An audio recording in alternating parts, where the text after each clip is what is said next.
कच्चा चिट्ठा में आज बात उस खबर से शुरू करेंगे जिसने पुतिन को गाजा में जंग के लिए आखिरकार मजबूर कर दिया।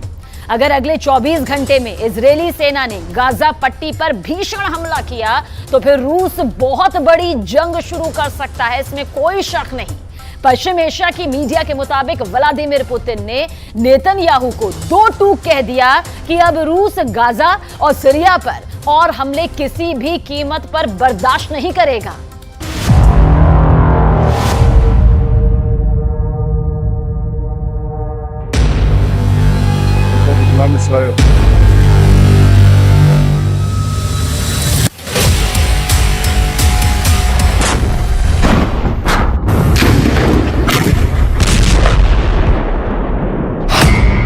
बंद करो गाजा में कदम, पुतिन की जंगी धमकी।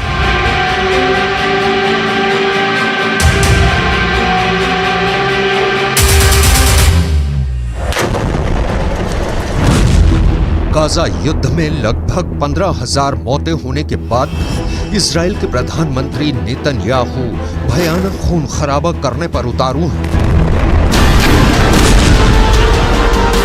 हालात ये हो गए हैं कि पिछले 12 घंटे के अंदर इजरायली सेना ने उत्तरी गाजा में कई जगहों पर सीज फायर को तोड़ते हुए हमास के ठिकानों पर मिसाइलों और ड्रोन से सीधा हमला किया है।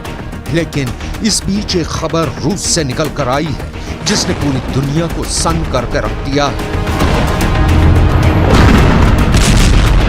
71 साल के रूसी राष्ट्रपति व्लादिमीर पुतिन ने साफ चेतावनी दी है कि अगर गाजा में खूनी गदर नहीं रुका तो फिर गाजा से लेकर सीरिया तक इजरायली सेना पर भयंकर हमले शुरू हो जाएंगे। नेतन्याहू को चेतावनी देते हुए पुतिन ने जो कहा है उसने अमेरिका समेत तमाम पश्चिमी देशों को गहरे संकट में डाल दिया है। जरा देखिए पुतिन ने ऐसा क्या कह दिया है कि अब गाजा युद्ध इजरायली सेना के लिए गले की हड्डी बनता जा रहा है। गाजा से सीरिया तक रूस का बदला शुरू। रूसी राष्ट्रपति व्लादिमीर पुतिन ने प्रधानमंत्री बेन्यामिन नेतन्याहू को सीधी चेतावनी देते हुए कहा है कि अगर गाजा युद्ध नहीं रोका तो फिर सीरिया भी इजराइल पर सीधे और बड़े हमले शुरू कर देगा। पुतिन ने हमास और इजराइल के बीच संघर्ष विराम पर बोलते हुए साफ कहा है कि इजराइल जिस तरह से सीज फायर की आड़ में गाजा से लेकर सीरिया तक हमले कर रहा है उसकी वजह से अब फिलिस्तीन इजरायली संघर्ष तीव्र वृद्धि की ओर बढ़ चुका है। पुतिन ने अपनी चेतावनी में यह खुलासा नहीं किया है कि क्या रूस की सेना सीधे तौर पर इजराइल के खिलाफ जंग में उतरेगी या फिर रूस ईरान और लेबनान के जरिए इजराइल पर बड़ा हमला करवाएगा। खबर यह भी है कि सीरिया में मौजूद रूसी सैन्य अड्डों पर इजराइल के खिलाफ युद्ध की तैयारी पूरी कर ली गई है। हम आपको बता दें कि पुतिन ने इजराइल से साफ कह दिया है कि अब गाजा में मासूम फिलिस्तीनियों की मौत का तमाशा रूस नहीं देखेगा। दावा किया जा रहा है कि मॉस्को ने ईरान, सीरिया और लेबनान को बड़ी जंग के लिए तैयार रहने को कह दिया है। Кровавый переворот на Украине в 2014 году, за которым последовала война киевского режима против своего народа на Донбассе, это не потрясает? А истребление гражданского населения в Палестине, в секторе Газа сегодня, не потрясает?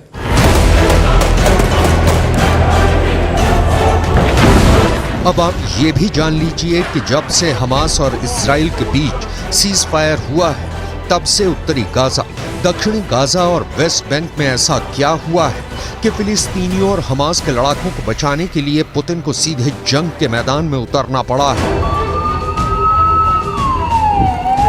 मिडिल ईस्ट और रूसी मीडिया के दावों के मुताबिक इजराइल ने पिछले 36 घंटे में हमास के एक बहुत बड़े कमांडर को सीज फायर के दौरान ही जबरदस्त हमले में मार डाला है।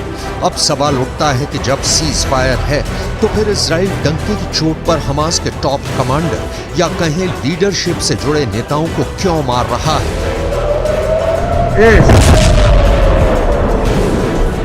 डिफेंस एक्सपर्ट्स के मुताबिक इजरायली सेना की खुफिया एजेंसी मोसाद और शिन बेत के पास हमास के सभी टॉप कमांडर्स की पूरी लिस्ट है जो हमास के हमलों को कंट्रोल करते हैं। यही वजह है कि जैसे ही सीज फायर हुआ, हमास के टॉप कमांडर आगे के हमलों को लेकर मूवमेंट करने लगे, जिसकी भनक मोसाद और शिन बेत को लग गई। और फिर इजराइल के आईडीएफ ने खुफिया सूचना के आधार पर इन्हें मार डाला। यही नुकसान हमास पर बेहद भारी पड़ रहा है, जिसके खिलाफ अब पुतिन ने इजराइल को धमकी दी है कि अगर सीज फायर के दौरान गाजा या फिर सीरिया पर हमले तेज किए तो फिर ये युद्ध पूरी तरह से बेकाबू हो जाएगा और रूस चुप रहकर तमाशा बिल्कुल भी नहीं देखेगा। अब आप ये भी जान लीजिए कि सीज फायर के दौरान हमास का कौन सा बड़ा टॉप कमांडर मारा गया है।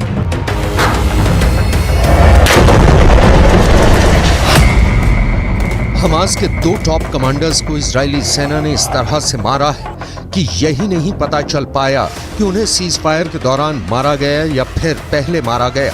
हमास ने खुद 26 नवंबर को पुष्टि की है कि हमास के उत्तरी ब्रिगेड के 2 कमांडर मारे गए हैं। हमास के मुताबिक आईडीएफ ने उत्तरी ब्रिगेड के कमांडर अहमद अल घंडौर को हवाई हमले में मार डाला है। इससे पहले आईडीएफ ने हमास के कमांडर अहमद अल घंडौर को मारने की 3 बार कोशिश की थी। इसके अलावा हमास की उत्तरी ब्रिगेड में रॉकेट डिवीजन के कमांडर आयमान सियाम को भी आईडीएफ मार चुकी है। हमास के मिलिट्री विंग के मुताबिक हमास के कुल 5 सबसे टॉप अधिकारी मारे गए हैं। दावों के मुताबिक ये सभी टॉप कमांडर युद्ध विराम शुरू होने से मारे गए हैं, जबकि कुछ रिपोर्ट में दावा किया गया है कि सीज फायर के दौरान इजरायली सेना की स्पेशल फोर्स ने हमास के 5 कमांडर्स की टारगेट किलिंग की है।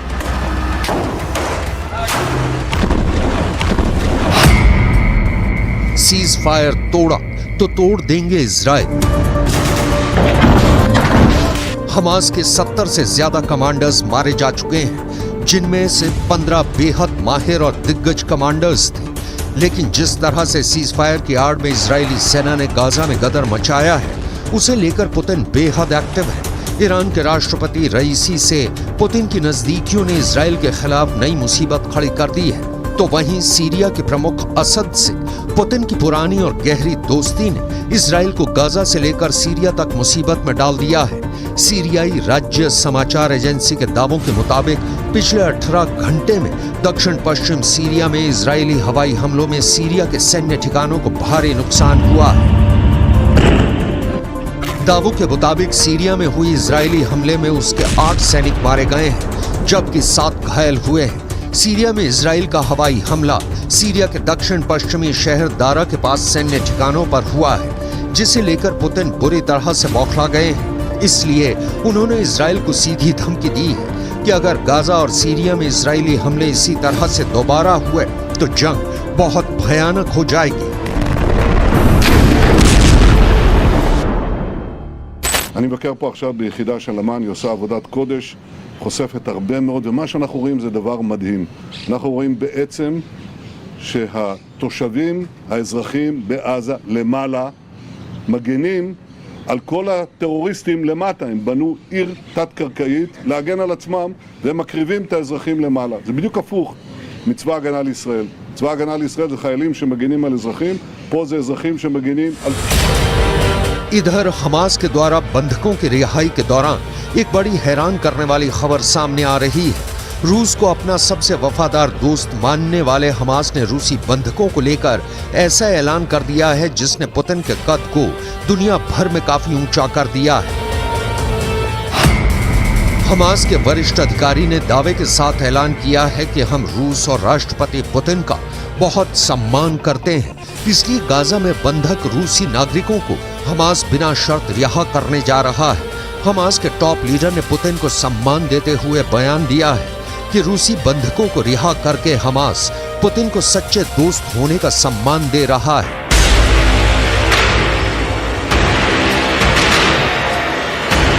इधर कतर, मिस्र और अमेरिका ने मिलकर इजराइल और हमास के बीच सीज फायर तो करा दिया, लेकिन दिक्कत यह है कि नेतन्याहू और इजराइल के कमांडरों ने साफ कह दिया है कि सीज फायर ना तो इजराइल के बदले को रोक पाएगा और ना ही इजरायली हमलों को।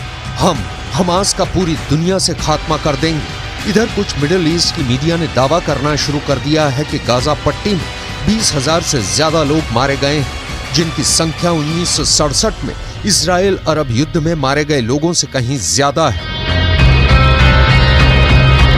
दावा तो यहां तक किया गया है कि 1,20,000 से ज्यादा इमारतें गाजा में तबाह हो चुकी हैं। अब ऐसे हालात में दावे किए जा रहे हैं कि रूस गाजा से लेकर सीरिया तक इजरायली हमलों को काउंटर करने का मन बना चुका है, क्योंकि यूक्रेन के युद्ध में पुतिन ने अकेले दम पर नेटो और अमेरिका को थका डाला है और यूक्रेन पुतिन से जंग लगभग हार चुका है। अब ऐसे हालात में पुतिन का हौसला 7वें आसमान पर है, इसलिए वो गाजा से लेकर सीरिया तक इजरायली सेना को मटिया मेट करने की तैयारी में जुट चुके हैं।